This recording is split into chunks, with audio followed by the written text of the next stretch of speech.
Hello, this is Stuart Wilde. Welcome to our tape, Creating Miracles in Your Life.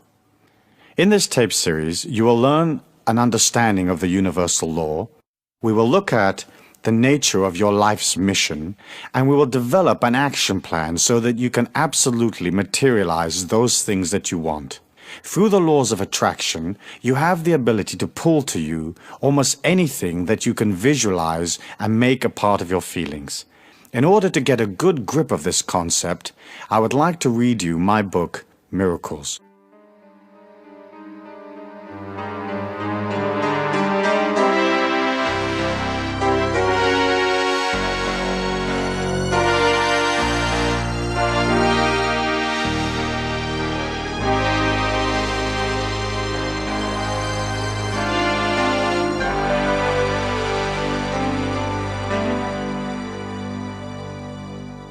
Miracles, Step 1.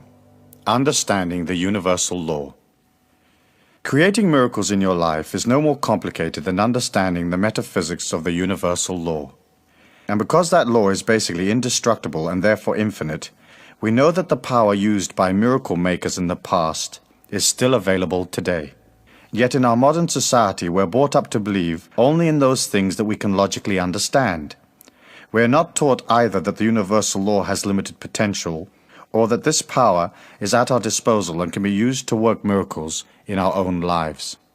To understand miracles, we have to look at two aspects of the universal law. Firstly, there lies deep within all mankind an immense power, and secondly, the power is impartial and unemotional. Call it the universal mind or Christ consciousness, or what you will. It is this power that allows man a recognition of the universal life force that we call God. The life force is eternal, it is a part of all things. Moreover, it is a major part of each of us. Consequently, we all have within us an unlimited power. Creating miracles in our lives becomes a matter of identifying with the power, understanding its characteristics, and learning to use it effectively. This identification is achieved by knowing that the power is within you, and acknowledging that fact by saying, I'm eternal, immortal, universal, and infinite, and what I am is beautiful. In this manner, you lock into the power source and you're poised for the next step, which involves looking at its characteristics. The universal law is impartial and unemotional. It has no way of knowing what you want, nor does it discriminate between your hopes and aspirations, likes and dislikes. It is pure energy. It accepts whatever thoughts, feelings, and actions you project, and reflects them back to you unemotionally, in the form of events that you experience day to day. In much the same way as electricity illuminates both a brothel and the vicar's tea party, the universal law does not differentiate between different types of energy in your life. It will give you anything you believe in, no more and no less. Therefore, the key to understanding miracles is to look at the beliefs you express as thoughts and feelings. When you are born, your thoughts and feelings are limitless because your mind is a clean slate. What a small child projects into the universal law is a natural purity, unbounded by the constraints of beliefs. Children often attempt the seemingly impossible. Unaware that they have any physical limitations, they drive off in the family car or walk on a high ledge. It is only later, through education, that they learn the confines of human expectancy. But these confines or boundaries are illusions. They are formed by belief patterns, most of them born of ignorance, handed down from generation to generation. This pool of belief patterns, or collective unconscious as Carl Jung called it, gains validity as it moves through time, and eventually the concepts that later generations experience as physical reality become rigid and domineering. It is as if billions of people who preceded you have determined what you're going to experience on the earth plane, and that is all that there is to it. This rigidity does not allow for genius or for the understanding that we're now in an era of rapid unfoldment. Fundamental structures are being swept away in an avalanche of awareness, and we are no longer prepared just to read about great miracle makers. We want to have the same experience. For most people, this is not possible because they are locked within the limitations of body and mind. Their upbringing is so dominant that it encases their entire evolution, and they experience little spiritual growth. Step 2. Understanding life's mission. We are not our bodies or our emotions or our minds or any of the structures and restrictions we experience around us. We are an infinite part of the God force, using the physical form to experience spiritual development through a special training called daily life. When you entered the earth plane, the energy that is the real you left its abode in the higher consciousness of pure light and entered by choice the body you are now in. You chose the circumstances of this life because it was the next step in your infinite evolution, and because this life would allow you to expand what you are spiritually, so that you could become an even greater expression of the infinite life force or living spirit. Now you may say, that's nuts. Why would I choose these circumstances of my life, this family, this society, and this neighborhood? Why did I not choose a more affluent environment or a prettier body or more intellectual capacity? The answer lies in a dimension beyond the physical plane. As you entered this dimension through birth, you had within your consciousness a heroic mission, a goal. The nature of that goal is firmly written in the very deepest recesses of the inner you. And what you are today, no matter what you feel about yourself, is actually a part of that goal in its various stages of completion. Your mind began recording events, thoughts, and feelings only at birth. It does not know of your heroic mission, nor does it understand the universal law that interacts with your limitless potential. Why? 2 reasons. Firstly, if your mind, feelings, and emotions knew the nature of your heroic goal in life, there would be no challenge or quest, and your evolution would suffer. Secondly, most understanding of metaphysics is based on tribal or religious beliefs which do not totally reflect an accurate perception of the delicacy of energy and the way its ebbs and flows affect daily life. No real understanding of the universal law has ever been incorporated into the various belief patterns of the world's collective unconscious. For example, let us say that your heroic goal in life is to learn to love yourself and to accept full cosmic responsibility for what you are. And let us say you have had a number of previous experiences on the earth plane in which you were weak and indulge yourself metaphysically by leaning on others rather than contributing to your own energy or support. If you knew of this in advance, you would begin to favor the one course of action over another. You would intellectualize yourself into positions or feelings that you wanted to achieve, and your mind would dominate your every move. Evolution does not work that way. You cannot overcome weakness by fighting it or thinking your way out of it. You overcome weakness by leaving it behind. This means that you become aware of the inner tendencies that bring you down, that do not support a belief in self, that do not endorse a love of self, and you say, I don't want to be that anymore. Then you move yourself out of the slovenly ways of the collective unconscious into discipline and power. From time to time you may drift back, but once you decide on the side of strength, the power of the universal law will always be with you to varying degrees. It may be a battle at first because your mind does not understand these laws or the nature of your mission on earth, nor does it understand the laws that govern your potential. It will have a tendency to advise you logically from its own experience, and logic is death to that part of you that is a miracle maker. Step 3. Understanding the nature of beliefs. The next step in creating your own miracles is to look at the nature of beliefs. By reviewing beliefs and feelings, you begin to understand how to use the universal law effectively. It is natural to yearn for the impossible, and in so doing you establish strong beliefs about what can and cannot be done. You can jump a certain height and no higher, run at a certain speed and no faster, accept a certain position and no better. Because most commercial aircraft fly at about 600 miles an hour, the shortest time in which you can get from New York to Paris is about 6 hours. Those are the facts in the collective unconscious. But what if I told you of a man who could move his body many thousands of miles in just a few seconds? Your mind would scan its memory banks and draw a blank, whereupon you might think, impossible.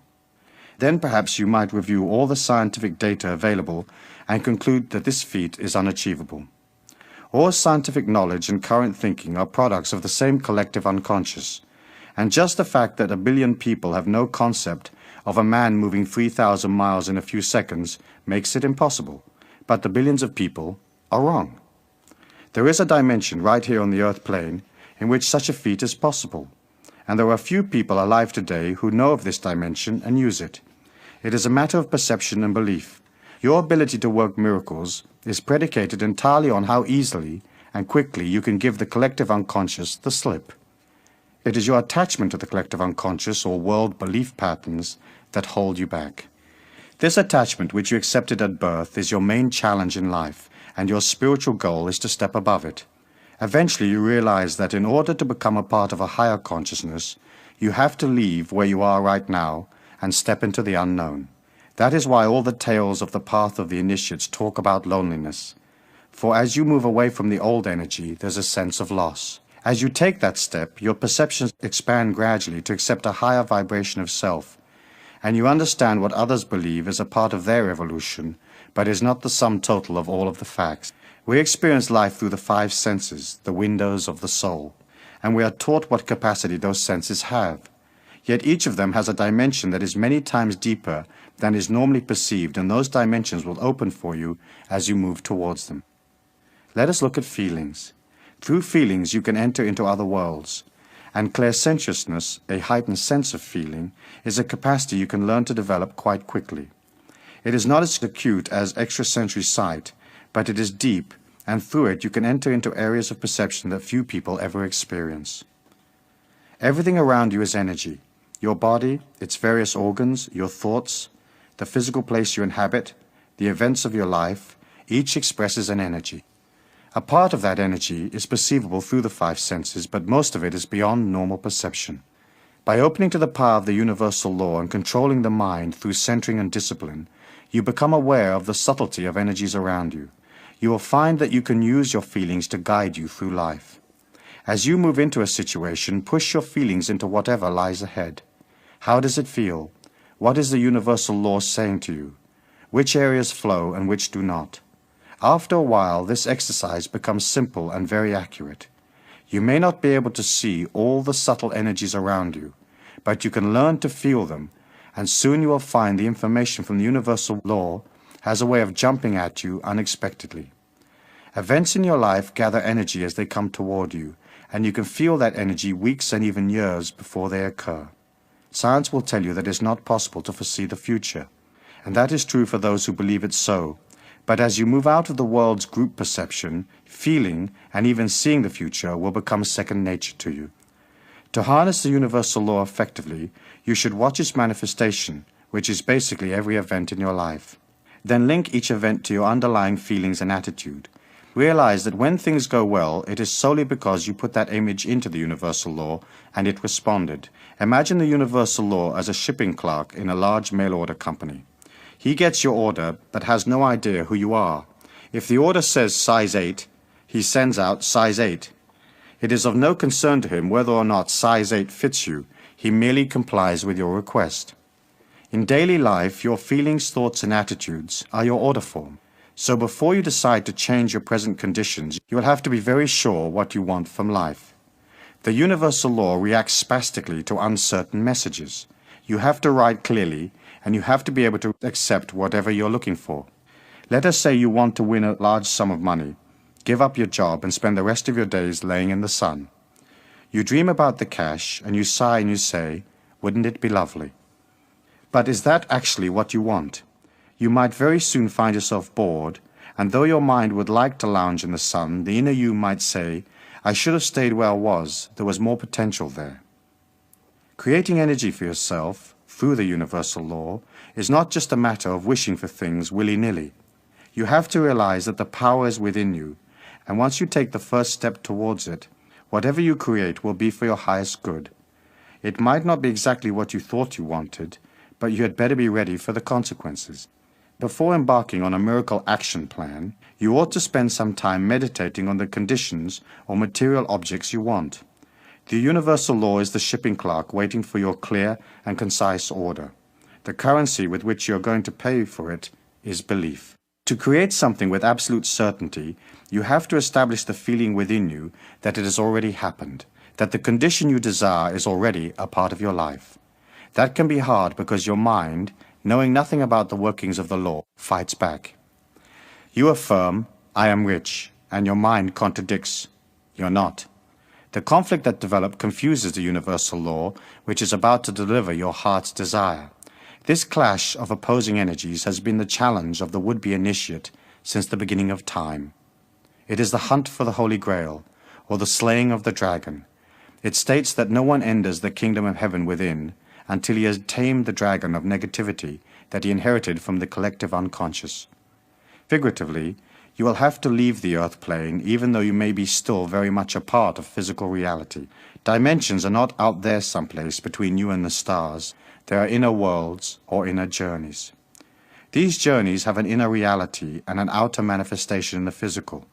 So anything you can conceive is actually a part of you right now. The fact that you do not have it to hand matters not.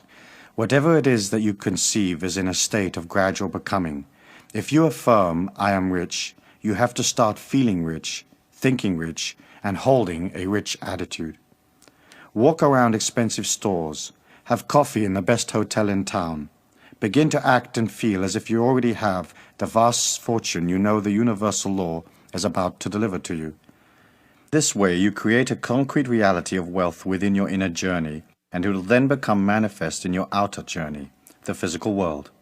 If you can maintain that feeling and power and live as if your wish has already been granted by the universal law, your wish will be delivered, guaranteed. But you cannot be half-hearted or you will dissipate your personal power and nothing will happen. You'll have to take the path like a warrior. You're going to achieve your goal, no matter what confronts you, no matter where you are right now, no matter what adversity faces you, you will reach your objective. The universal law does not care whether you have your heart's desire or not. Therefore, you might as well make up your mind to collect. You can have anything you want, and when you create it, it becomes yours. Often we feel we do not deserve success, or wealth, or complete health, or anything else we might yearn for. We are taught in childhood that we're not worthy, or that somehow we owe something to society, or the physical plane, or that we have some kind of special sin that we should atone for before we can enjoy what we want out of life. That is not the case. The law does not discriminate.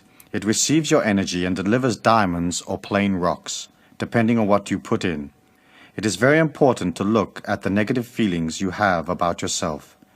It is easy to say, oh, I never win anything, or I'm too old, they will never hire me, or I can never be with that person, I'm not pretty enough. That kind of thinking is indicative of the mind and its logical advice. Miracles are not logical, so the last thing you need is logical advice from the mind. When such advice is given, acknowledge the mind, thank it, and say, I do not accept any energy that is contrary to the unlimited power that lies within me. Then press on. Infinite power is so magnanimous, so powerful, so much more than the mind, that it exists in a separate dimension, and that is why the mind has difficulty perceiving that it is even there. You will get an intuition or feeling, or a rush of excitement, but that is all.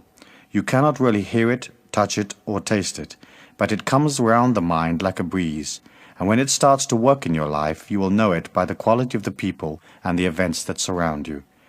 Before we go to step 4, the Miracle Action Plan, let us briefly review some important points. The universal law, or living spirit, is unlimited. Therefore, what you are is unlimited. The universal law is impartial and unemotional. It cannot discriminate. It will give you anything you believe in. You are not your body or your emotions or your mind. You are a part of the living spirit, learning. No matter what your circumstances, the universal law can be called upon at any time because it is the real you. Whatever you create for yourself by understanding the mystical, metaphysical aspects of the universal law is yours because you created it. You deserve it. Miracles are not gifts from God. They are a part of you, which is God. Finally, the universal law is in balance and harmony by its very nature. And so, as you set out on your action plan, you will not be able to infringe on others. Whatever you create will have to be for yourself. You cannot will the universal law onto others by saying, I want this to happen to my friend. This would be infringing, because not knowing the nature of your friend's heroic life plan, you are not entitled to change it or in any way alter what he is going through at this time. He has to experience life for himself, as he also has unlimited power within him, and a part of his growth pattern is discovering that fact. Within the universal law, there is no dual energy, good and bad, saints and sinners. There is just energy, one power that pervades all things, and everything is a part of that power. Differentiation between good and evil is just your perception, for within real energy there is no judgment. There is high energy and not so high energy, and at the end of this life you will have the opportunity to review what you have achieved, which will be a matter of how much you've succeeded in centering your life in a discipline of perceiving the living spirit and using it. But your review will not be emotional. You'll be looking at the quality, or speed if you like, of the energy you created. If you have harmed others, you have impeded your evolution by de-accelerating the life force within you. That is your karmic energy, and someday you will have to understand that it was not your highest path. But you cannot judge others, because since the energy your mind perceives does not incorporate the nature of their heroic goal, you have no way of knowing exactly what they need karmically for their growth at this infinite point in their evolution. There are no accidents or victims. Each person is responsible for his own evolution. Each pulls to himself the circumstances experienced in life. He puts in an order, so to speak, and gets back 3 cracked cups. That is a part of the learning pattern, trial and error. This lifetime is yours. You may be involved in relationships and loved ones, but basically what you make of your life and how you pass through it is your evolution. We all learn to take responsibility for our own circumstances, and within the universal law you're not expected to take responsibility for the evolution of others. It might sound a bit harsh, but in the law there's an incredible clarity and justice. That is why adversity is so useful. It allows people to look for something beyond day-to-day reality, and this brings them in touch with their true inner selves. In desperation, they begin to pull on their unlimited power, and they realize that anything can be changed, that suffering is a product of the inner self, and by looking at their inner selves, they can transform them. It has been said that there are no incurable diseases, only incurable people, and that is true of all energy within the universal law. Trying to fix your circumstances just physically or mentally will not work in the long run, because deep-rooted inconsistencies will continue to surface in your life in various disguises. To overcome something once and for all means going within yourself to discover the real cause of the disturbance. This process or discovery will allow you more energy which you can use to create the things you want in life. Step 4. The Miracle Action Plan. Write down on a piece of paper in order of importance the things and the conditions you want. Do not let the mind advise you. It has limitations. Shoot for the moon and be sure you leave nothing out. Chop and change your list until you're comfortable with it, but be clear about what you want. Use exact and precise wording to describe the conditions you require. Remember, the system works, so you must be definite in the way you describe your wants. Here's what to do. A. Read the list 3 times a day. Once when you rise, once in the middle of the day, and once before bed. B. Meditate on your miracles from time to time and know that the universal law has received your order and is just about to deliver. C. Maintain silence. Talking about your miracle dissipates the energy drastically. Therefore, you cannot share your miracle with others until they happen. D. Always act and think about your miracles as though you already have the conditions you desire. E. Be open to the inner promptings of the unlimited power source as it instructs you in ways of getting what you want. Realize that universal law has to deliver in the physical plane where you can make use of it.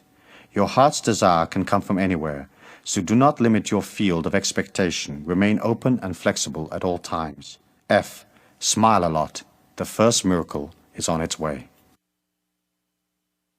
Step 5. Understanding energy.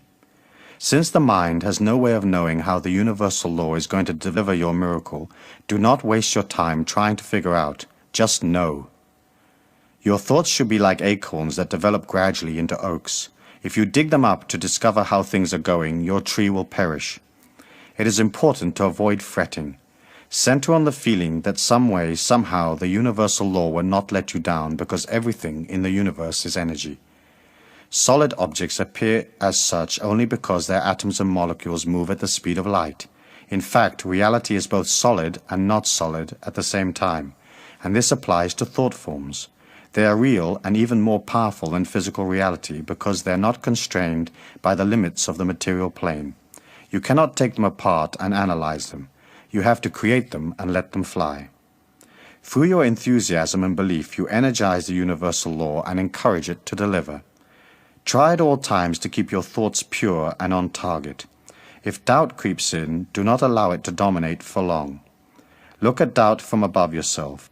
Realize that it is just the mind fretting, not understanding, creating objections through ignorance, and whatever you have set in motion will happen.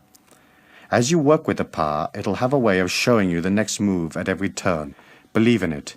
Know that this inner force is so powerful that it will pull you into excitement and adventure beyond your dreams. Keep it pure, remain silent, and remember to keep your methods secret. Everything that surrounds you has the living spirit within it in varying degrees. Living things express it more than do inanimate objects, but all have it. The more you come in touch with the universal law within you, the more you're in touch with the things around you. Everything becomes a symbol and strength to you. The world helps you, and the fuller you become, the more dimensions you can pull from. A very dear friend was walking along a street one day, wondering what to do with her life. She was at the crossroads literally and figuratively. Life was flat. She craved inspiration and asked the universal law to direct her. As she stepped from the curb, a passing car nearly knocked her over, and as it screeched round the corner, a book fell out of the trunk. It was a book about man's quest for the universal power, and it changed her life. Shortly, she left the town and embarked on a whole new evolutionary path that over a period of time has taken her to great metaphysical heights and into countries and relationships she could not have conceived of before. The universal law provided her with a special teaching in the form of that book, and she, being in tune, was ready to benefit. And so it should be for you. As you work towards your miracle, watch for every sign, for every change around you, and you will see the universal law communicating with you. The more you trust it, the more the energy is encouraged to reveal itself, and various unusual things begin to occur. Your energy quickens, and opportunities pop up like corks on a lake. Then you will know that the power is truly with you. This coming in tune, more than anything else, will help you manifest your desires. You cannot act negatively in one part of the universal law and expect the other part to deliver your miracles unaffected.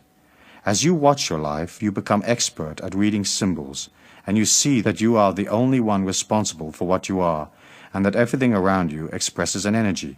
The clothes you wear, the things you say, the people you associate with, the food you eat, the places you go are all statements to the universal law of what you are.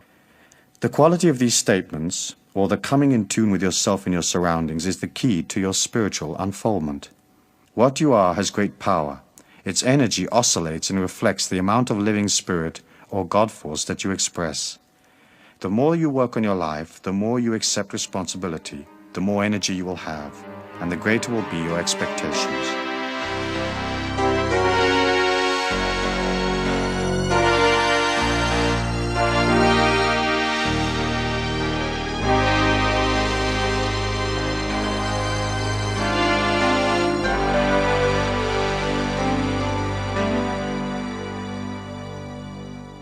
Suppose you have a special project in mind and you want to be sure that you have the maximum possible energy available. Let us say you're heading for a job interview. You've put that job on your miracle list, and the universal law has opened a door, and you're halfway there. Here is what to do. 1. Continue to see your miracle coming into physical reality. See yourself with the job granted until 72 hours before the interview, then forget it. 2. On the day of the interview, rise early. Spend as much time as possible on your own. Avoid interpersonal conflicts. Tell the universal law that you're ready and willing to accept the miracle you have been asking for. 3. Abstain from such energy-lowering substances as alcohol and drugs. 4. Eat lightly. The universal law manifests in you and through you. If you eat great amounts of heavy food, your energy slows, and the universal law within you has difficulty expressing itself. You should have salads, fruit, natural healthy food in sparing quantities. Stay away from junk food. 5. Before you set off for your interview, relax a moment. See the situation as flowing and positive. If you already know the person you will be meeting, see him or her in your mind's eye, happy and smiling, receptive to your energy. See the interview going well. See the miracle delivered. Step 6. Understanding time. Within the universal law, there is no time. Things are in a state of gradual evolvement. A tree has no concept of time because its essence is eternal. It responds to the warmth of the sun, but it is not in time. It develops from seed, expanding gradually to full maturity, and so it is with the universal law. It can deliver instantly, but if your energy is not all there, it will seem to you as if it has taken time. You have to learn patience and keep moving towards your goal, knowing that your thought forms will manifest. If you are moving towards one particular miracle and a different avenue opens up unexpectedly, take it. The universal law delivers in strange ways, and what you think you desire may just be your way of expressing a totally different goal. A good friend of mine wanted more than anything else to be a film director. He graduated from film school in London but found that he could not get any work because of a technical complication. To work in films in England at that time, you had to have a union card, but you could not get a union card unless you were working. In effect, the union created a closed shop. My friend's miracle was stuck. One day, out of the blue, he bumped into an old school friend who owned a restaurant, and because of his financial straits, he gladly accepted a job as a waiter. Working hard each day, he spent his spare time watching films and keeping his dreams alive through study. Each day at noon, a well-dressed old man came into the restaurant. My friend served him diligently, and over the months the two of them became friends. One day my friend asked the old man what he did for a living.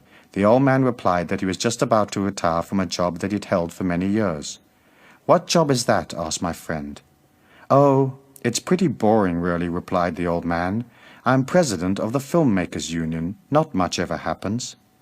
15 years later, I was flying across the United States, lazily watching an in-flight movie, when to my great delight I saw my friend's name on the credit of a major film. His miracle had been delivered. When you move into an energy alignment, you can never tell what will happen. Watch for signs. Use your feelings to help you decide. And if, after that, you're still not sure, do nothing. If a direction is right, you will know it automatically. If, however, making up your mind requires you to go through great trials and tribulations, you can be sure that that particular course is not the one for you. Basically, it is well to remember, if you have to ponder a decision, it is usually a mistake. When the universal law delivers, you will know. Start your miracle list with a couple of modest requests. Then as you experience the universal law delivering, you will feel the power of success around you. And that in itself becomes a valuable affirmation. Each time you reorganize your list, spend a few moments thinking about how well your last miracles worked. Affirm your power by visualizing your success. Then, as you accomplish one miracle after another, you will have the confidence to go on to other things. Step 7. Understanding your personal power. In conclusion, we will discuss how to establish an energy of power around you. Your mind's natural negative alignment will tend to make you think that your miracles are not going to come true. Therefore, in order to achieve complete success, you have to work constantly on your mind's doubt. Remind yourself that you're not your mind, and you do not accept an energy contrary to your goals. In this way, you establish a pattern of positive affirmation in your life. Write down in your own words 9 affirmations that express your belief in yourself and your complete fulfillment in this lifetime. 3 affirmations for the dawn, 3 for the day, and 3 for the night. Before reviewing your miracle list, relax, center your mind, then read your affirmations slowly. Make your affirmations strong. Be sure that you feel their power and that they mean something special to you. The words and feelings that you believe in have the strongest energy. Here are a few examples from which you can build. I am a powerful, positive individual, and all events in this day are for my highest good. What I am is beautiful, and I pull to me this day only beauty and refreshment. This day is a day of balance. I am completely aware of my body and all its needs. What I am is eternal, immortal, universal, and infinite. I see only beauty and strength every moment of my life. I see only beauty in all the people who are pulled to me, and what I am strengthens and refreshes what they are. What I am is infinite. I do not judge the evolution of others.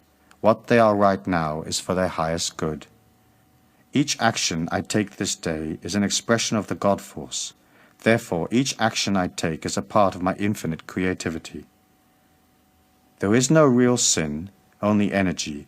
I follow the energy of my highest evolution at all times, and so be it. I'm open at all times to communication from my inner self, and that communication leads me to my highest evolution. I give thanks for the beauty of this day, and may the energy of this night bring rebuilding and review. So be it. Your affirmation act like small twigs in a fire. As you rise, you begin to build energy in the day. Use your affirmations to keep that energy going. Center for a moment to acknowledge your infinite beauty and your place in all things, then proceed. If you're pulled into interpersonal conflict, take a few minutes on your own to repair your energy, and, before going out in the day, be sure that your energy is strong. If you care for your power and your balance and you center your life, no harm can befall you, and you enter into worlds that few people are even aware of. Create your day the way you want it. See it going well.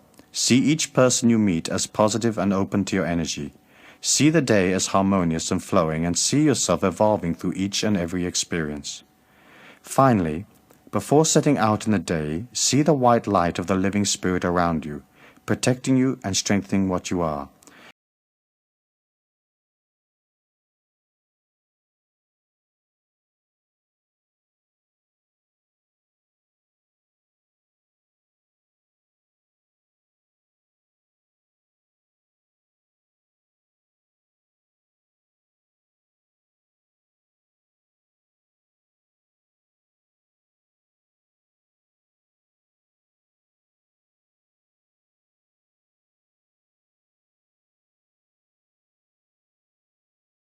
You, and that is guaranteed.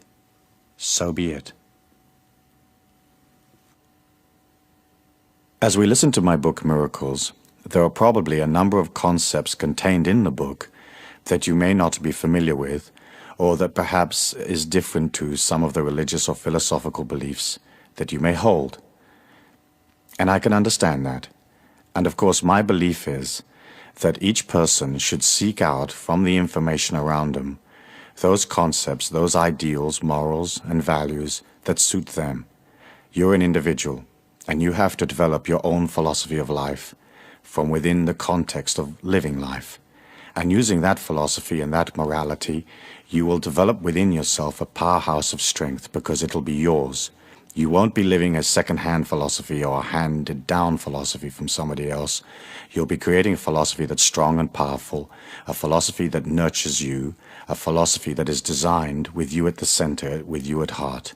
As you begin to concentrate upon yourself and as you begin to see your life in dedication, then of course energy grows, and it grows very, very quickly.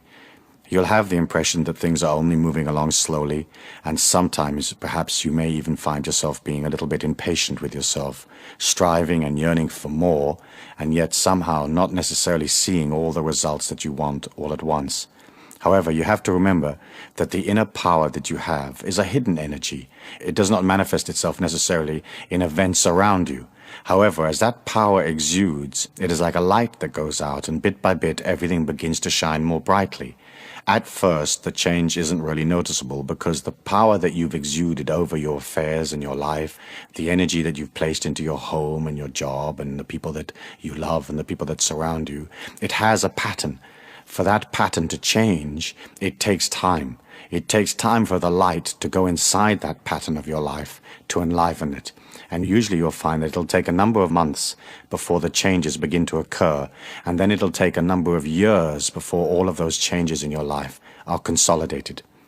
You have a heritage or a goal in your life to become free, to become an absolutely powerful individual that is not dependent upon the rest of the world, that is not emotionally sucked into the world. You have a heritage to get to that peak. Most people never make it. And the reason they don't make it is because they are reluctant to move away from the old lifestyles. It's almost as if they live in a prison The gate is always open, there are no guards, and yet somehow they've got so friendly with the prisoners and the regimen of living in this prison that they can't walk out of the gate. We're living in a world today where there is a very, very desperate need for enlightened beings, people that have a higher consciousness, people that can expound a new philosophy, a new light. You heard in the book me talking about the Golden Age, and that has been an archetypal symbol in the mind of man since the beginning of time. It's a belief that at some point, eventually, man will transcend his inadequacies, and we will reach a world of absolute peace, absolute power, a world where all the people are nurtured, a world without prejudice, without evil, without restrict person. You have to understand that 1,000 years in the history of our planet is just a bat of the cosmic eyelid. It isn't any time at all. And so often as you look at, let's say, for example, the peace movements in the world, the hunger movements, the movements for social justice, the movements for full employment or whatever, you can see how everybody is yearning and rushing and pushing and trying to make it happen overnight.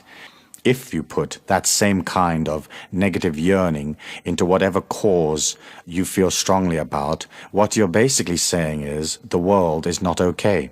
For you to have a transcendent lifestyle, a lifestyle of true power, where everything flows to you naturally, you have to see the world as beautiful. Inside the mayhem, there is all sorts of growth experiences. Inside the difficulty, the famine, the wars, there is man struggling through his inadequacies to discover himself. When you can understand that and detach a little bit, you can allow this whole process to take time. Can you imagine if the God Force wanted to change the world, do you think it would be a problem? Do you think it'd be a problem to infuse the minds of man with a peaceful energy so everybody became peaceful, or to infuse in the minds of man a greater sense of sharing so that all the people of the planet would have enough abundance? I'm sure that the God Force could do that if it wished, and yet it cannot infringe upon us any more than we should not infringe upon the people around us. It has to allow everybody to come up gradually and to understand those perceptions gradually.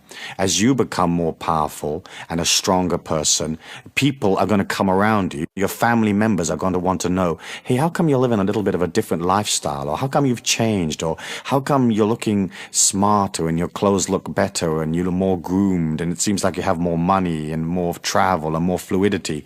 And they are going to come to you. When they come to you, you can act as a teacher. You can inspire. You can show them the positivity and the strength that is there in life. However, what happens to some people is they gain a modicum of power and then they want to go out and change the world. When you want to go out and change the world, what you're saying is the world isn't okay. And you have to accept it as beautiful. You have to accept that it is divinely perfect. Even though to our finite minds, as we are in this energy pattern, battling through the inconsistencies, sometimes it seems to us like it's not okay. Hey, wait a minute, I feel pain, I feel discomfort, I feel frustration. Where's the employment? Where's the money? Where's the world peace? But in fact, when you look at it as an overview, if you could leave the planet and go up about 200 or 300 miles and look back at it, you can see that there is a gradual sense of improvement.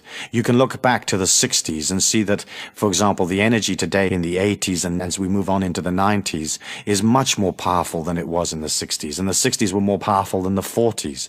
And the 40s was a whole different era than the turn of the century.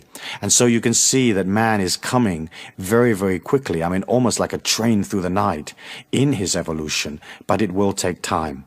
And as you develop this power, your main function is to express it with this unconditional love to people, not imposing your opinion upon people, but just waiting for them to come along and ask you. If a person comes and asks you for information or for advice, give it to them as fairly and as equitably as you can. But don't go out and seek people to fix.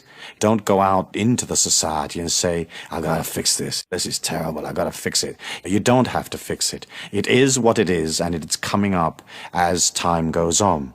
If we look through the Miracles book, we can see that in it there are one or two unusual concepts, or concepts that do not follow the average philosophy or the more usual religious philosophies. And I wanted to take a moment at this time to just extrapolate from the book and from those concepts and expand on them, and to give you a greater awareness for your consideration.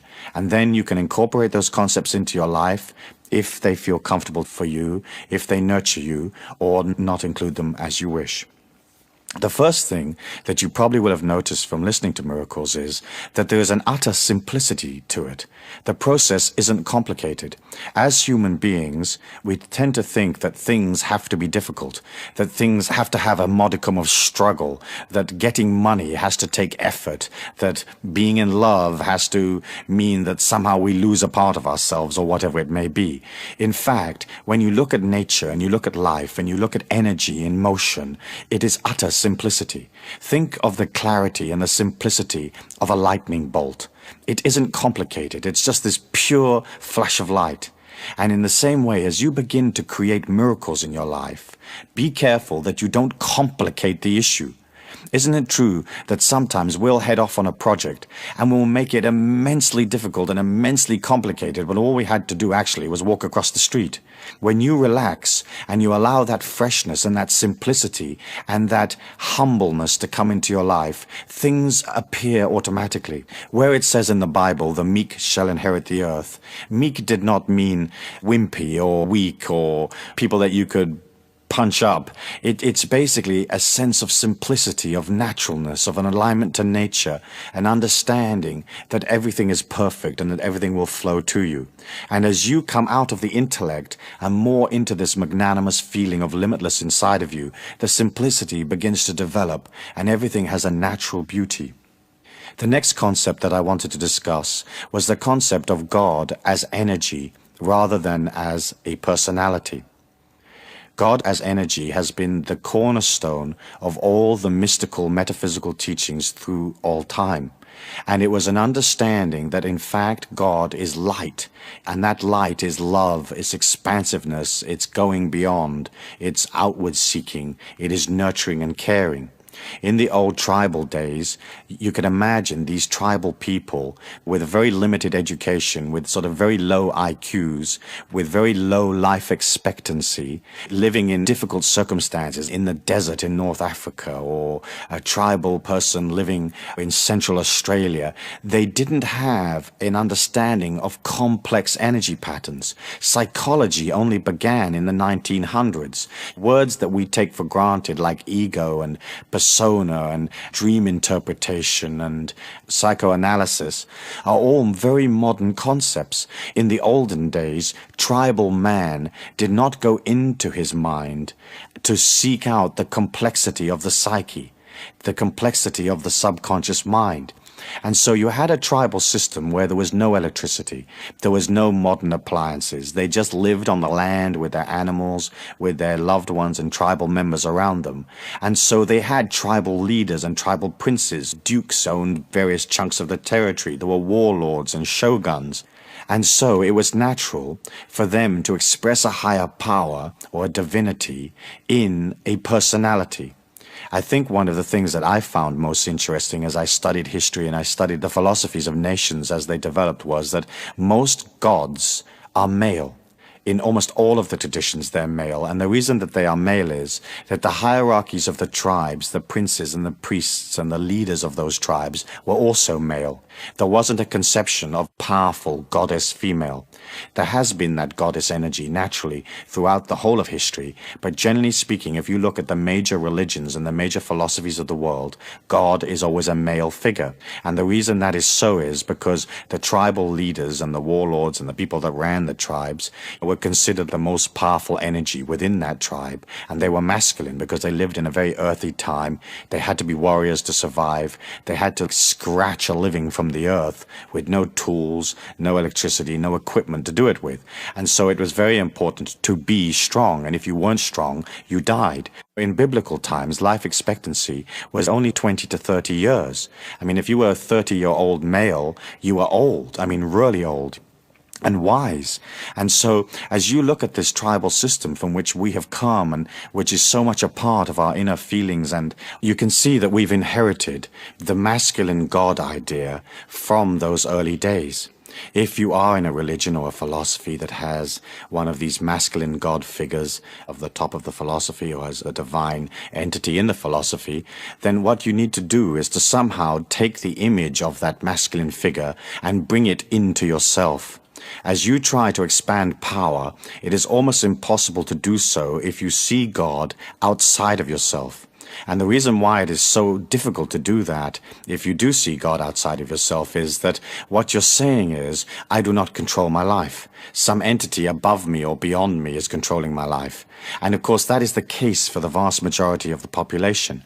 But as you become a more powerful person, if you can internalize that male God figure inside of you and understand that that energy is exuding, then you can hold on to the philosophy and it doesn't affect the quality of your religious belief. In fact, the quality of that belief is enhanced because you get in greater touch with what that image is, but also you internalize the energy and you have it in your life.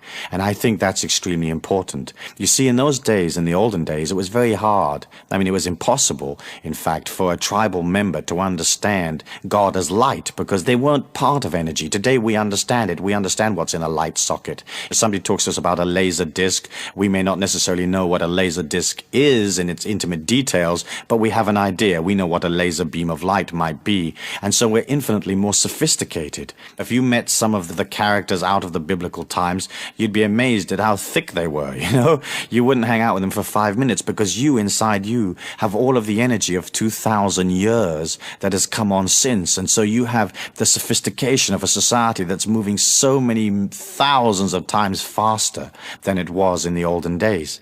And so for you to develop that same kind of sophistication, I want you to consider internalizing your God figure or your divine entity, whatever that may be, and realize that that figure is inside of you rather than outside of you.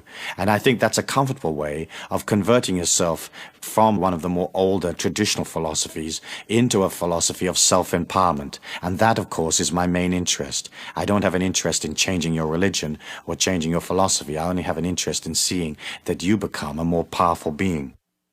The next concept that I think is important is that you'll notice in the book very early on, I talk about the God force or God being impartial. And that to most people is a very unusual concept because we have been taught that God had emotion. If, say, for example, you go into the Bible, you can read all sorts of stories about God being angry with these people and God being pleased over here and God telling people this, and there was a lot of emotion.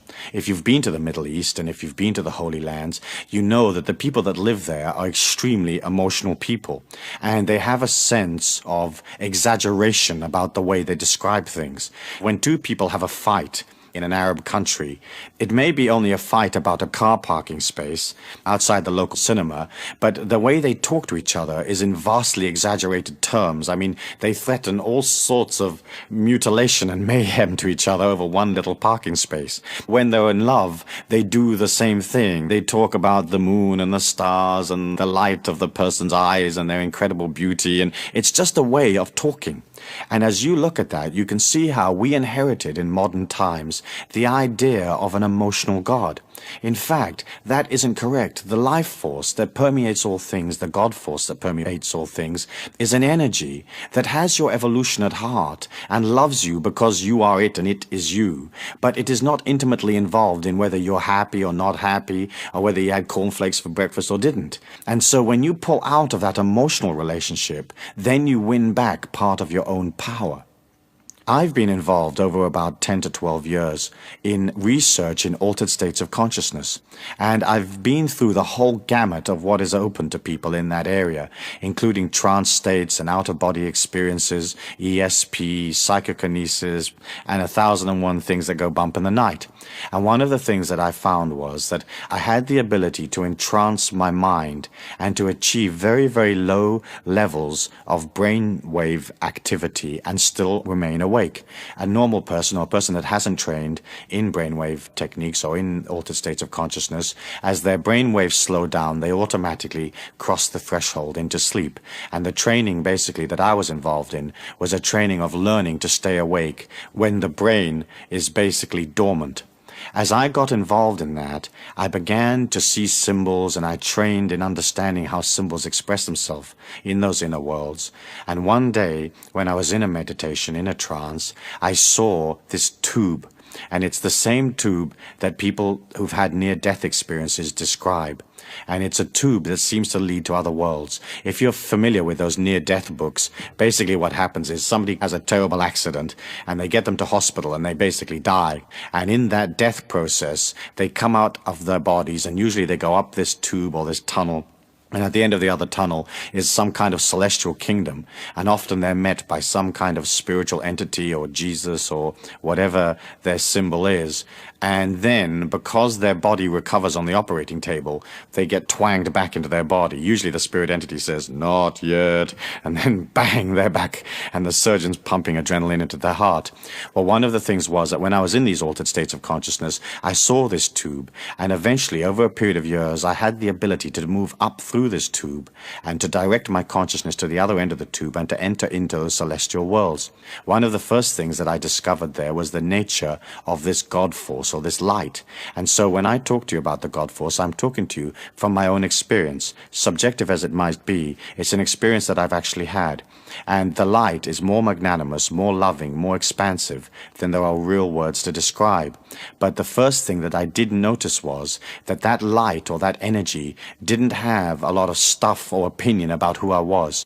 Unconditional love is the total acceptance of another being, and the way that the God force relates to you is to totally accept you. If the God force was emotionally involved in your life, then that would not be total acceptance.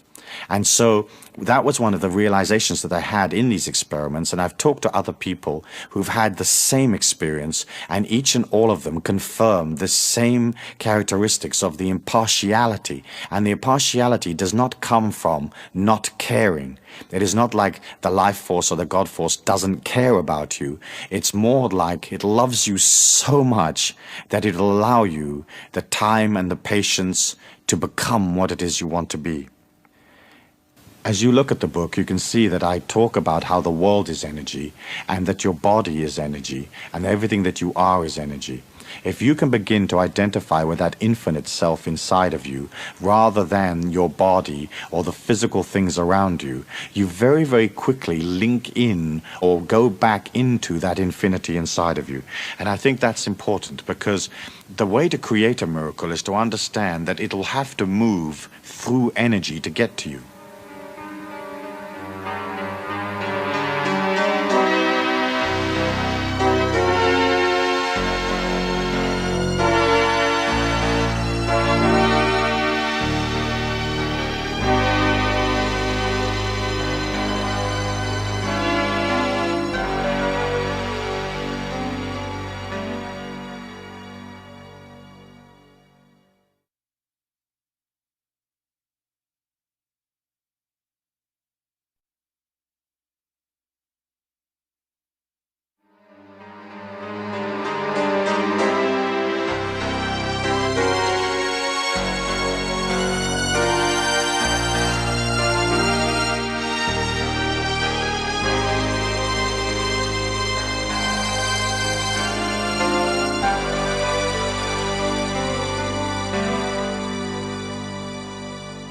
If you see the world as very solid and factual and intellectual and logical, then there isn't any logical explanation as to how you may be healed overnight, or any logical explanation as to how you may receive a vast sum of money tomorrow without effort.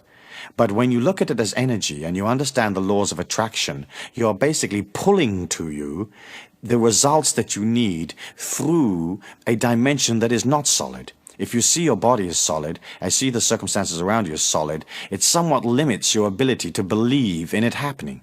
And so I felt it was an important point to begin to establish this idea of you are consciousness. You can create through the power of your thought. If your life force and your strength is strong, you can more or less materialize things instantaneously. If it is not so strong, it'll take time, but you're thinking in terms of something coming towards you in a sea of energy, rather than through the fragmented and more obscure logical process where often there isn't a logical explanation as to how things actually work. Part, I think, of your energy as you begin to develop into this miracle maker is that you should consider detaching somewhat from the social ethnic, tribal energy that we all come from. We were all born somewhere. We were all born a part of one tribe or another. The tribe may now have expanded to 50 million people, but it's still a tribe. It's a mindset. It's a socio-economic unit. And as you pull out of that a little bit, it allows you the freedom to oscillate faster, to vibrate faster. If you're very sucked into the old tribal ways, then what happens is you take on the identity of the tribe rather than an identity of yourself. So let's say, for example, you're Irish. You can love Ireland and you can read the Irish poets and you can recall the times that you had in Limerick and Tipperary or wherever it is that you came from. But within your Irishness, you have to bring that back inside of yourself and say, I am an individual. The fact that I was born in Ireland was a factor of my evolution. But first, I'm an individual. Secondly, I'm an Irishman. And as you begin to detach one pace or one step away from the tribal energy, then again you begin to win back your power. You begin to win back that power that will create the miracles for you. Throughout the whole of time and throughout the history of man's struggle within himself, there have been initiates, there have been great beings that have managed to go beyond the limitations of the earth plane. And the way they did it was they won the battle of the mind. There's a part of you that will hold on to the negativity, the fragmented, the ego, the belief in limitation, and there's a part of you that is expansive and loving and joyous and heading out. And those two parts will always be in contention with each other. At the beginning, perhaps, the negative part or the personality part may be much, much stronger than the infinite, positive, expansive part of you. And the name of the game is to begin to overwhelm the negativity with positivity. You've heard me talk perhaps in the past about being careful with your vocabulary, being careful with the way that you present yourself. If you're going to come out of positivity, you have to come out of it all of the time. You have to establish that energy inside of you, an energy of hope, one of transcendence, one of serving humanity without infringing upon them. And then as you begin to do that, the inner mind that it retains so much of that negativity, that darkness, it begins to back away. But you have to remember that you've been on the earth plane a certain amount of years, and that inner mind is not going to let go just because you say, oi, get out of it. It has dominated. The inner mind, the negativity of the inner mind, it has control of your life, or it has had control of your life. Often it'll make you sick. It'll make your body sick just to control you. It'll cause difficulty just to be able to feel that it is in control. As you begin to become more infinite, the ego or the dark part of the mind begins to back off, and you may have a feeling that you're dying. And of course that is a natural feeling on the path, and it isn't your physical death that you're looking at. What you're looking at is that the personality is giving ground to the infinity, and so the personality will have a feeling of it's losing importance or dying. As you push out as a miracle maker, and as you begin to get this action plan going, you have to establish in your feelings the idea that, one, you are worthy, two, you can receive. So often in our society we put an emphasis on giving, that it is more blessed to give than to receive. But you have to understand, for every giver, there has to be a receiver. When you feel comfortable in receiving, when a person offers you something, take it. It doesn't matter whether they offer you a polyester lame shirt with a nude on the front that sort of moves when you move. You take it. You say thank you, and you take it.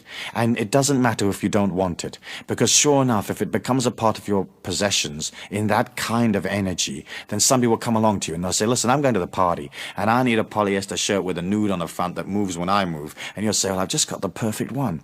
Begin to practice accepting. When you see money in the street, pick it up, even if it's only a penny or a cent or whatever. Pick that thing up. When somebody offers you something, take it. When they offer to help you, accept it. When they offer to heal you, let them heal you. When they offer to give you money, accept their money.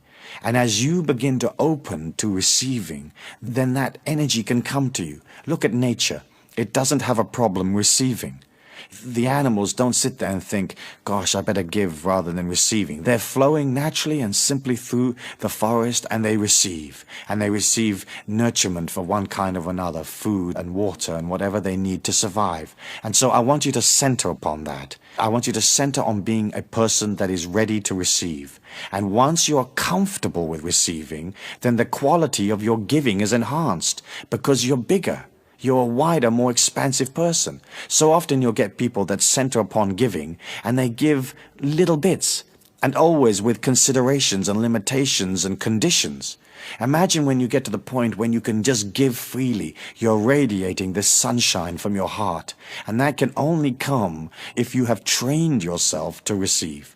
And so I want you to watch as you go through next week and the week after. I want you to watch how well you receive. Are you an expert in receiving? Have you graduated from the University of Receiving? Because, interestingly enough, that is the key to being able to become expansive. You may remember in the book I said that you are on your own. And that's true. The divinity inside of you comes to the physical plane for your evolution. If you concentrate on that power inside of you, the miracle maker, this limitless energy, then what happens is you become stronger. All of the philosophies and most of the major religions teach that we're not supposed to concentrate upon ourselves. We're supposed to concentrate on, first of all, a God outside of ourselves, and secondarily, on people in the society that we're supposed to assist or aid in some way. The philosophy that I teach is one where you turn and you face yourself, understanding that if you become strong, then you have a gift that you can take to society.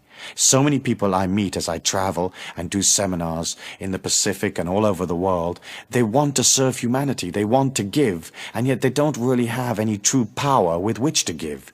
They want to assist the world to go beyond poverty, but they don't have any money themselves. They want to heal the world, but their body's sick. And so as you're looking at that, you understand that you're on your own. The fact that you may be with a wife or a husband and have children and loved ones and business associates and associations of one kind, all of that is to reflect you back to yourself. That is its function, and that's the function of interpersonal relationships. They are there so you learn about yourself. And in fact, you are an individual evolving through the physical plane, and that individuality is sacrosanct, and you have to make it important. And I don't mean it in the ego sense of the word, but you remember that you are on your own. You come in as an individual, and you go out as an individual. You'll remember in the book also I said that universal law has no way of knowing what it is you want. That sometimes is confusing for people because they think in terms of God being all-knowing. And the way that I would like to explain it to you for your consideration is this. Whereas the God force or the life force is in all things, which is true, it does not have a concentration minute by minute on each individual part. It would be the same as if you owned or were president of a huge multinational corporation.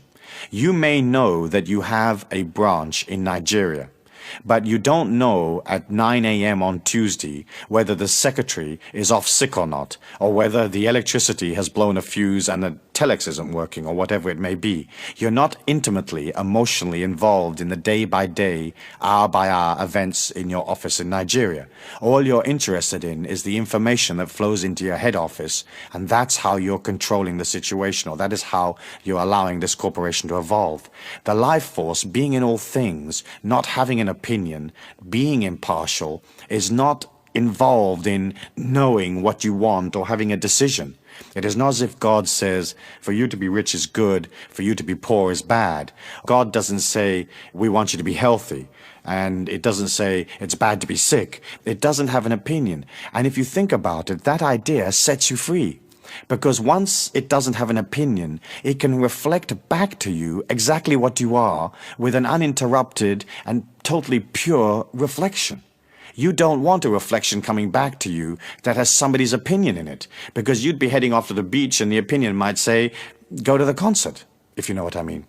And so when you understand that, you have to be very clear about what it is you want and what you put into the universal law. As you look at your miracle action plan, you can't be wishy-washy. If you just put in an affirmation that says, I want more money, what does that mean? If you walk over 10 cents in the street, you've got more money. So that's it. That's the energy of that idea gone. So you're looking at being specific and yet leaving it open enough so that it can come from anywhere. So you would say, I would like to increase my abundance tenfold in the next 6 months. You're giving yourself time. It's a specific idea. And what you're saying is, it's not coming from here and from there and from over there. I'm ready to increase my abundance tenfold in the next 6 months, and I will take it from anywhere because I already have inside of me this feeling that I'm honorable and that it's good and it's holy and it's just for me to receive. And so, as you put specific ideas into the universal law, it gives you specific results. Often people will have concepts, goals, and ideas that are so wishy-washy that they can't even explain it to another human individual, let alone explain it to a light, to a God force that reflects exactly back to them where they're at. If you're in confusion, if you have a certain amount of indecision about what your heroic life's goal is or what your mission in life is, then you need to begin to get back inside of yourself and get clear. And sometimes that may take months, but that's okay. You have plenty of time. And as you uncomplicate your life and you move towards simplicity, up from within you naturally comes, hey, I want to be a violinist. Hey, what I really want to do is go and live on a farm in North Africa or whatever it might be. The key to that miracle-making process is balance. Without balance, you really don't have a chance, because what you're trying to do is this. You're trying to use the infinity or the light in all things to carry to you the result that you want. And because the light comes out of purity and balance, it can only be congruent with you if you are balanced. And balanced means a balanced physical situation. You don't have to heal everything going on in your body, but at least it has to be balanced, and you have to love yourself by caring for your physical body, working on it, being aware when things go wrong, being aware of putting in the correcting action, going off and studying and knowing about your body. And then the second part of balance, of course, is emotional, which we have talked about in the past. And then the mental balance is understanding that for the miracles to happen, you can't engage too much logic. Otherwise, you destroy your belief in the miracle showing up. And between those three items of physical balance, emotional balance, and mental balance, you walk through the physical plane in a measured and powerful way. You don't rush. You don't allow yourself to get out of control. You don't give away your power unless you particularly have to, or unless you make it your decision to do so. And you try to keep as much of your life as immaculate as possible. Then as you begin to create this action plan and you begin to put those miracles up in your mind, you're going to have to remember that there is no time, because we live in a state of eternal now. And in that eternal now, you have to create your affirmation or your visualization or your goal in your feelings. If you can feel it, granted. If you can feel yourself moving through those circumstances that you desire so much, they will be there. If you think that they're outside of you or that they're attainable at a later date, then you'll never pull to you those things that you want. And then as you begin to resonate those feelings and you begin to nurture this little flame of your own intention, then because it is within you and because you believe it, it is granted. But there is a time lag between you conceptualizing the feeling, conceptualizing the goal or the miracle action plan, and when it is delivered. And in that time, you are going to have to be patient. No negative yearning, no frustration, no stomping your foot or whatever. You have to wait. And the more you wait, and you know it will be there, that in itself becomes an affirmation where you pull it to you. 10 years in the life of a human being is not a long time. It seems long because we live it minute by minute, hour by hour, day by day. But 10 years is not a long time. And so as you put out those ideas, you wait. Any kind of negativity, any emotion, any negative yearning, and you destroy the plan. As you begin to change yourself into this exhilarating, exciting, fluid, adventure-seeking person, I like the use of affirmations. And affirmations are words that you invent or words that you particularly like, that mean something special to you, that affirm your individuality, your power, your strength. For example, the first affirmation in the Miracles book that I read out to you was, I am a powerful, positive individual. All events in this day are for my highest good. Let's just look at what you're saying there.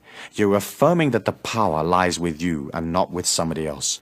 You're affirming that there's a positivity and goodness and heroicness in that power. And then you're looking at the day and you're saying, whatever happens is a part of my greater evolution. I'm not so intimately involved in the motion of what's going on. I understand that all of it is for my highest good. And as you begin to create that kind of affirmation within yourself, and you repeat them from time to time, what happens is that the contents of your mind changes. Then what it reflects out into life changes, and the quality of your life improves. The last part of this that we need to consider is the concept of creative visualization. Creative visualization really means the ability to use your imagination to stimulate your feelings into believing that a situation is so before it actually materializes in your life. Because, as you've probably heard me say before, the inner mind does not know the difference between fact and fantasy, creative visualization is a powerful tool that you can use for yourself. Some people have difficulty using their imagination. They have difficulty visualizing events or visualizing dream sequences. And that is a habit that you have to form for yourself. Using your imagination, using your ability to fantasize, using your ability to see things in the mind's eye, increases your ability to affect events in the world. Because not only can you develop other possibilities, more limitless possibilities perhaps, but also once you can see yourself walking through a scene, you can be a part of it. Through the laws of attraction, what comes to you reflects that inner energy that you hold, what you maintain, the energy that you've created in your life so far. And so imagine this, if you can create a powerful and strong image of yourself as a miracle maker, as this wonderful, wonderful human being that has so much to give, so much to offer the world, then that being comes alive. It is almost as if by putting that energy into the mind, you shine a light in there that stimulates the mind. And so, whereas often people have moved so far away from fantasy and imagination and so solidly into materialism and logic that they don't have an ability to conceptualize things that are not actually logically right there in front of them. They don't have the ability unless they can literally touch it and taste it and see it. If you can begin to practice this idea of creating your imagination the way that you want to see yourself, then you have within you a wonderful tool that will allow you to become a more powerful being. You can use creative visualization for self-acceptance, and that in itself is a very large project, is it not, for some people? Do you accept yourself the way you are? Do you accept, for example, the shape of your face? Your face is whatever shape you've created it, whatever shape it came out as, so to speak. And you have to see that shape as beautiful. You have to be able to stand in the mirror in the bathroom naked and say with all sincerity, this is utter beauty.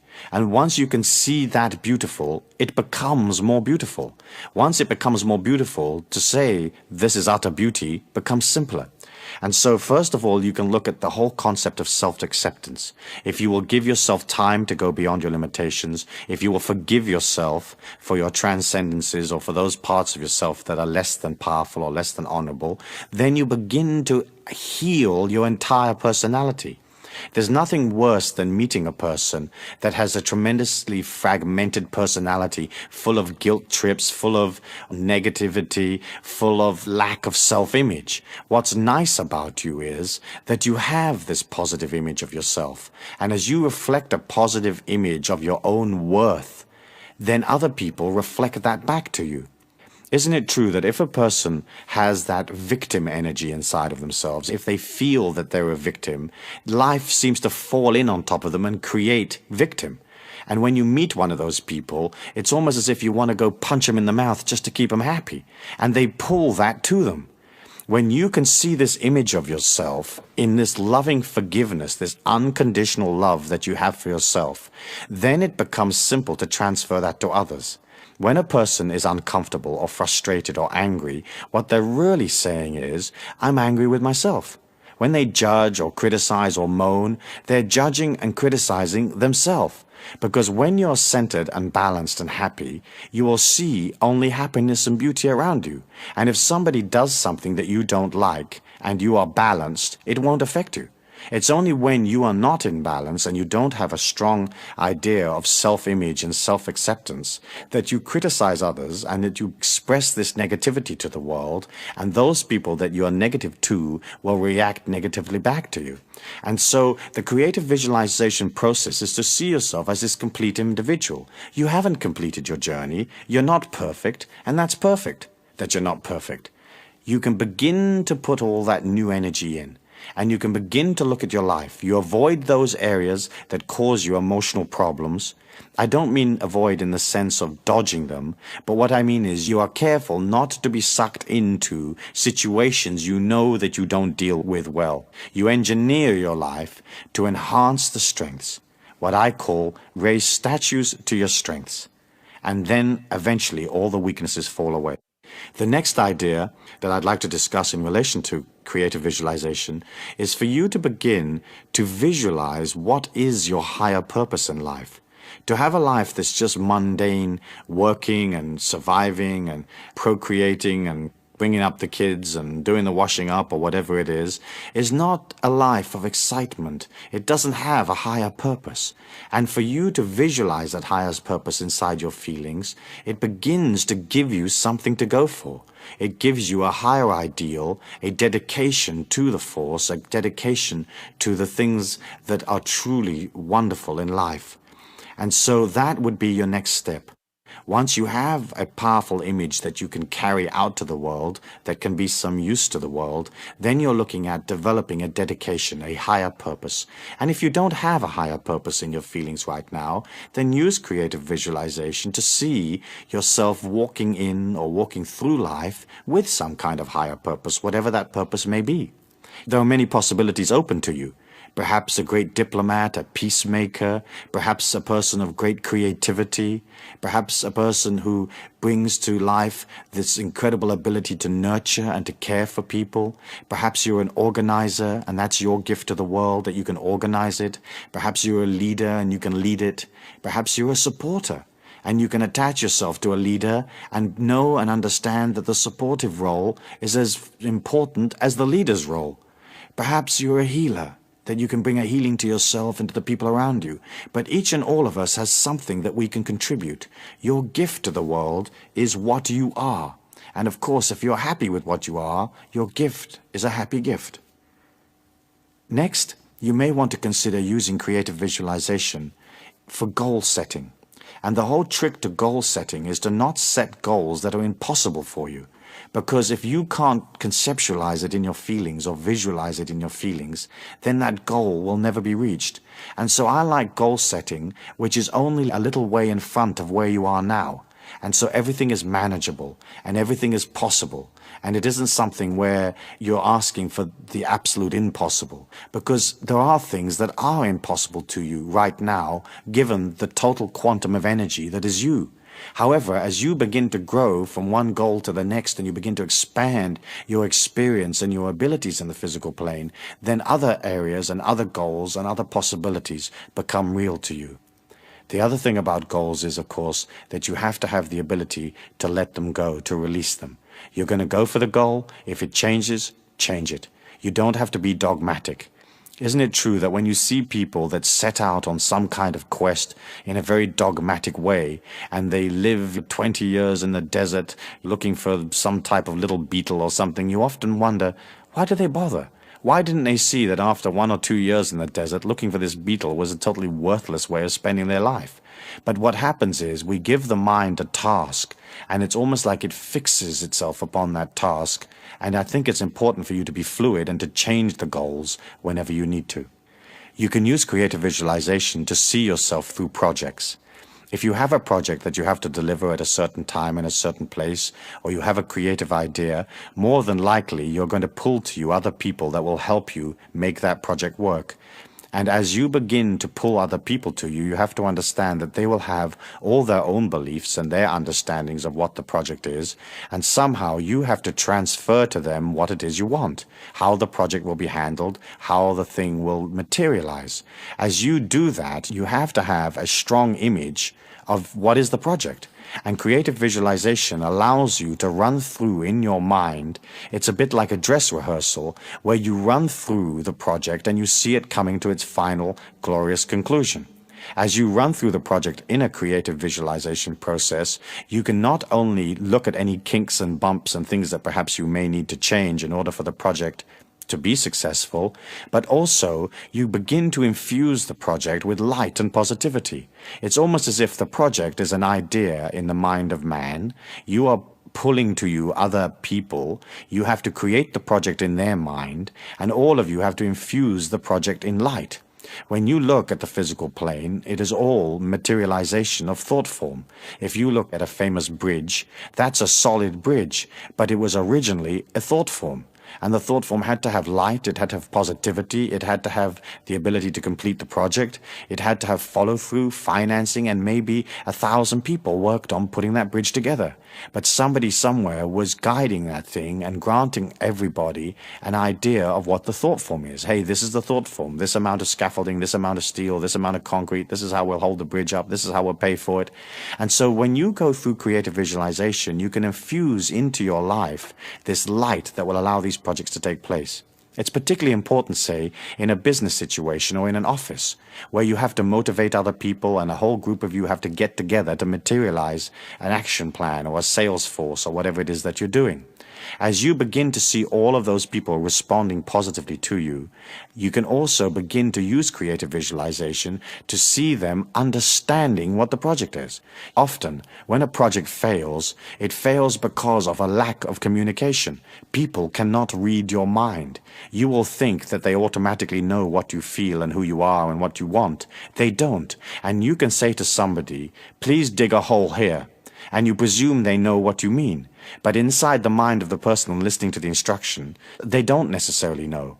And what they think is a hole here may be a totally different concept of what you think dig a hole here means. And so they dig a little round hole that's a foot deep, and what you really wanted was an oblong trench 30 yards wide. And so if you understand that, using creative visualization and becoming organized in your feelings, you get a very clear concept of what you want. Then you can say to that person, I need a hole here. It needs to be 30 yards long, 3 yards wide, and it's going to go from the lamppost to the tree. And everybody understands what you want. And usually you're going to have to find that you're going to have to tell people 3 times before they really understand something. So later in the conversation you will say, by the way, do you know how long this hole is? They say, yep, 30 yards. Okay, where's it got to be built? And they'll say, well, it's got to go from the tree to the bus stop. You say, nope, it's got to go from the tree to the lamppost. And they say, fine, I've got it. Then you go back and you say, how wide's the hole? And they say, well, you want it as wide as a spade. And you say, nope, I don't want it as wide as a spade. I want it 3 feet wide. And you begin to explain to people what you want. And you can only do that if it's a conceptual idea in your feelings. And that conceptualization in your feelings has clarity. And so as you begin to use this process, you can see that what you're really doing is you're becoming organized and you're clearing yourself out as an individual.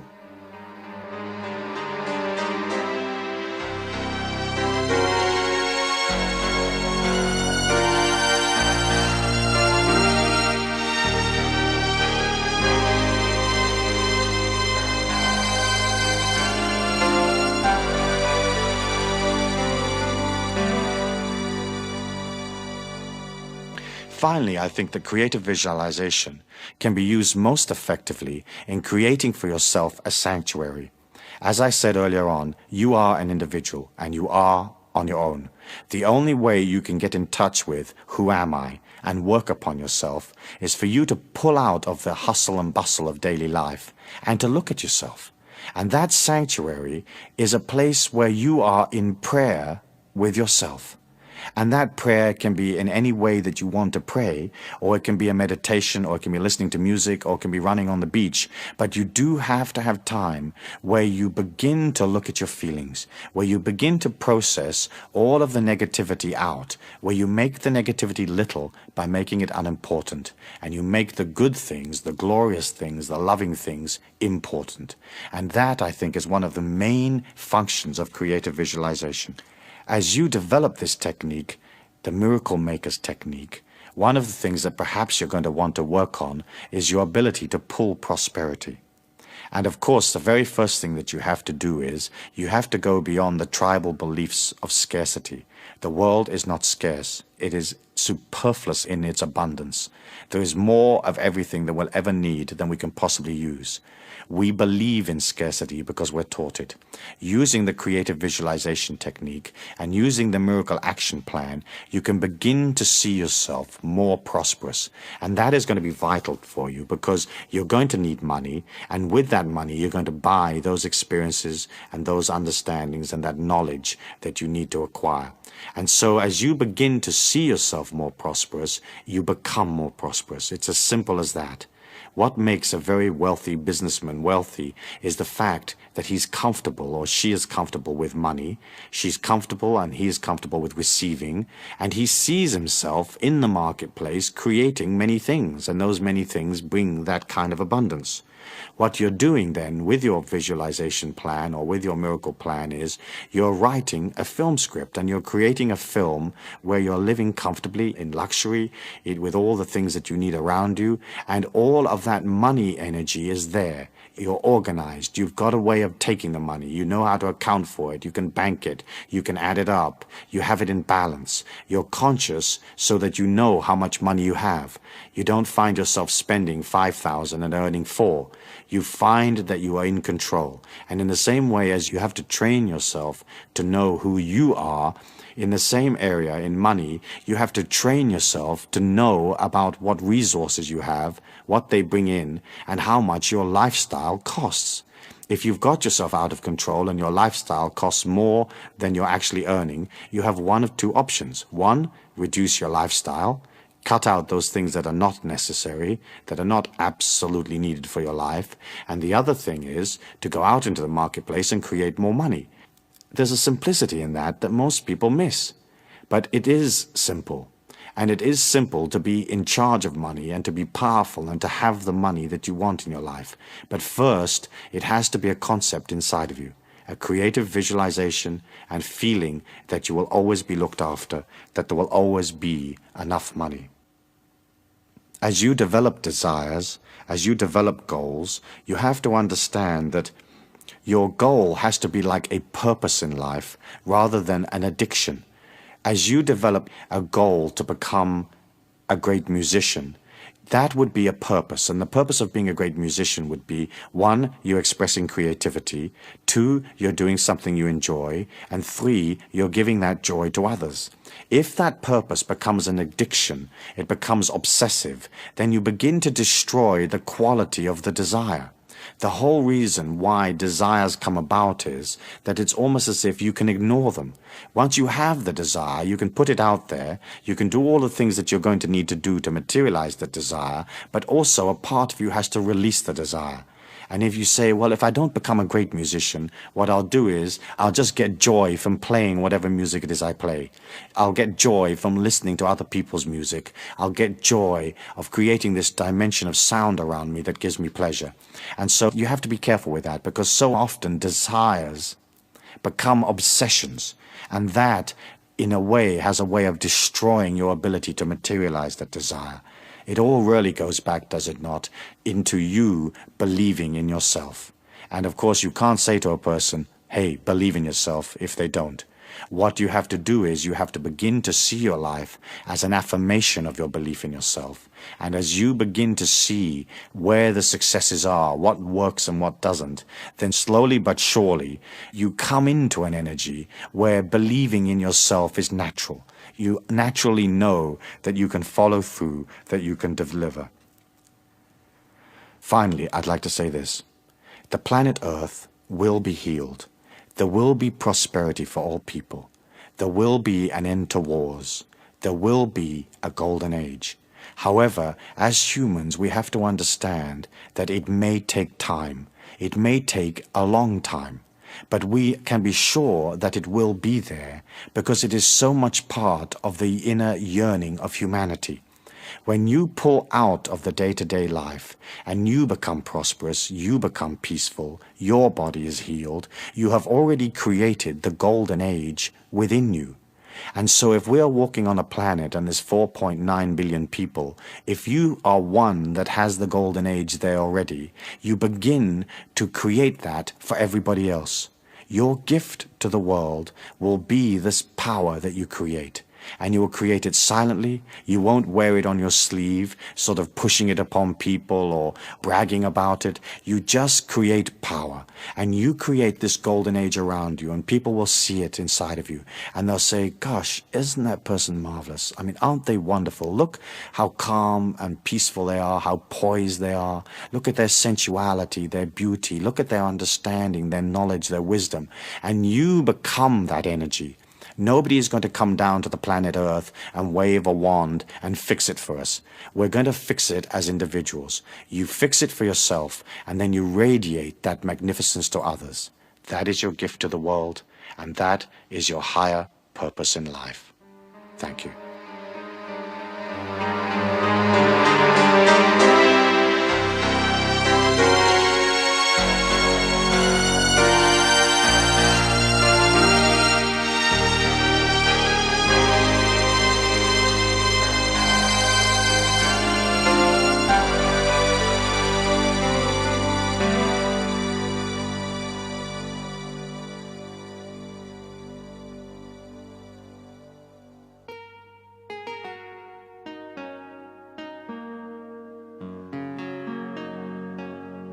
There now follows a Creating Miracles in Your Life meditation. Before we begin, take 1 or 2 items from your miracle action plan list, those things that you wish to materialize in your life, and review them in your mind. Find a place that you won't be disturbed in. Find a comfortable chair and sit down. Have your back straight, your feet upon the floor, your hands on your lap, palms down. Take a slow and gentle breath. Hold it for a moment. Exhale. Take another slow and gentle breath. Hold that for a moment. Then exhale. Take another slow and gentle breath. Hold it for a moment. Exhale. Feel your body becoming deeply relaxed. Feel how simple it is to relax your entire body. In your mind's eye, I would like you to imagine yourself walking across a green field. Be aware of the freshness of the grass at your feet. Be aware of the warmth of the sun. Be aware of an expanse of water somewhere near the field. Be aware of birds flying back and forth, melodically singing their tunes. And as you walk through this field, I want you to become aware of a sense of deep inner calm, a sense that you and nature are one and the same, that you have within you the same abundance that is in nature. And as you walk along this field, I want you to be aware of a small hill in the distance. Walk up towards the hill, and as you get to the top of the hill, I want you to find a comfortable place to sit down. Sit with your back straight and your feet upon the floor, your hands in your lap, palms down. Take a moment to put your mind into your left foot and totally relax your left foot. Next, put your mind into your right foot and relax your right foot. Then transfer your mind into your legs and totally relax the muscles of your legs. Feel your body becoming more and more relaxed. Relax your upper torso. Release all tension from your chest. Take a slow and gentle breath. Hold it for a moment. Exhale, going deeper and deeper, deeper and deeper. Release all tension from your neck and your shoulders. Relax the muscles of your arms. Feel your hands heavy in your lap. Release all tension from your neck and shoulders, the muscles of your jaw, and the muscles around your eyes. Take a slow and gentle breath. Hold it for a moment. Exhale.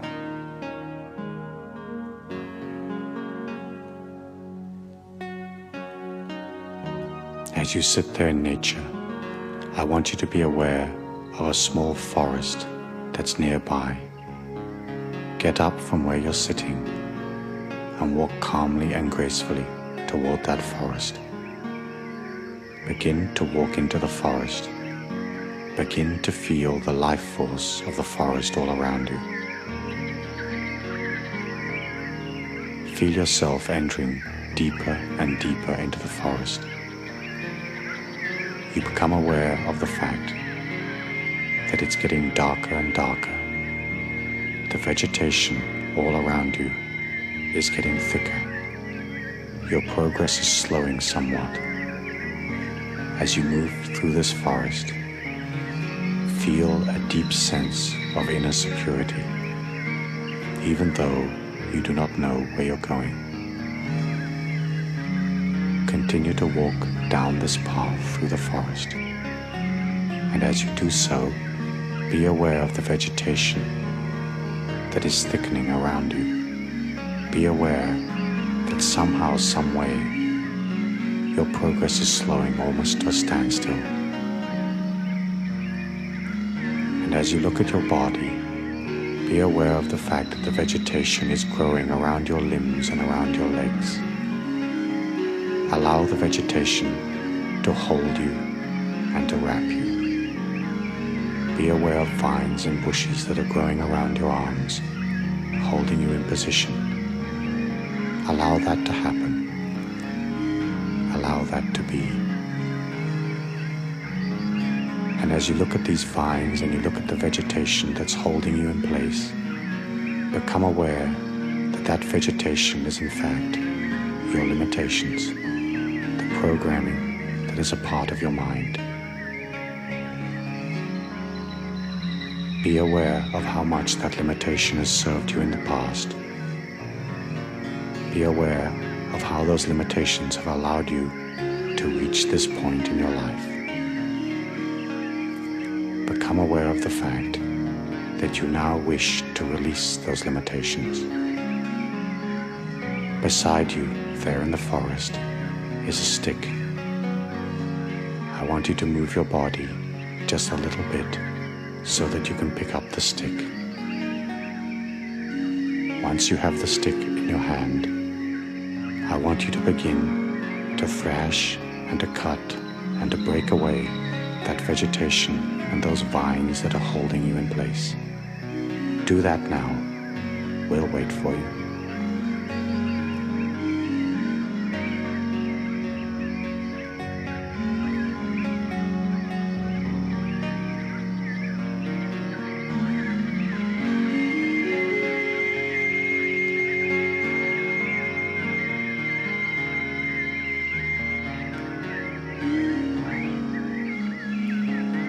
As you release the limitations around you, realize how free you are becoming without all those encumbrances, without all those old belief patterns holding you back. And as you free yourself from the vines and the vegetation that was holding you, I want you to continue along your path down through the forest. You're perfectly at one and at peace with all things. High above you is a ray of sunlight shining down upon your path, bathing you in a golden light. And as you walk down this path, I want you to be aware of a large rock covered in moss. Go up to the rock and find a comfortable place to sit down. Be aware of the golden light shining upon the center of your being. Take a slow and gentle breath, and as you exhale, say silently, "My expectations are truly limitless." Put up in your mind's eye the first item on your miracle action plan. Take a good look at that thing that you truly want in your life. As you look at it, become familiar with it and become familiar with the way it feels. See yourself with that thing granted in your life. Do that now.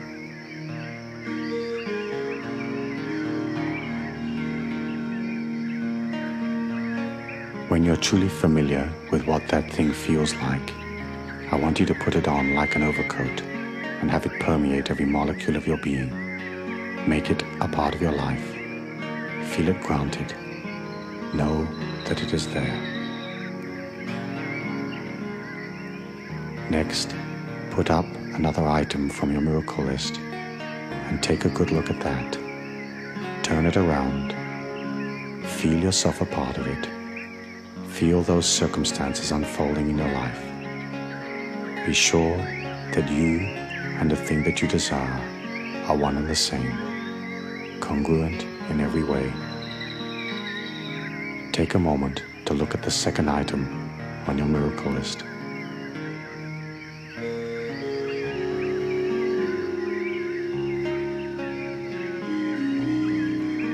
Once you're sure that you really know what that is, and once you can feel yourself a part of it, and it is a part of you, put it on like an overcoat. Have it permeate every molecule of your being. Take a slow and gentle breath. Hold it for a moment. Exhale, going deeper and deeper, deeper and deeper. Finally, put up the third item from your miracle action plan and take a look at that. Remember to be sure that you know how it feels. Remember to make it a natural part of your life.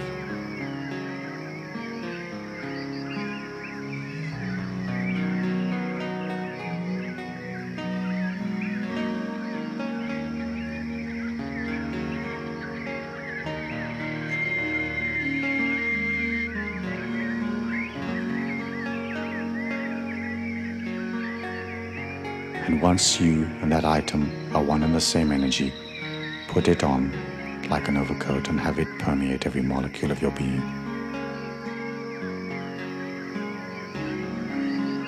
Be aware of the ray of golden light shining upon the center of your body, and allow that body to diffuse through your entire being. Take a slow and gentle breath and say silently after me, I'm eternal, immortal, universal and infinite. My expectations are truly limitless. Move away from the rock and continue walking down the path. As you walk down the path, going ever deeper and deeper into the forest, become aware of a nature spirit or some type of nature being sitting on a tree stump up ahead of you. Take a moment to honor the spirit of the nature being and then walk up towards it. Realize that the nature being is truly powerful, truly all-knowing. The nature being tells you that you may ask it one question about your life and it will answer. Ask your question now. We will wait for you.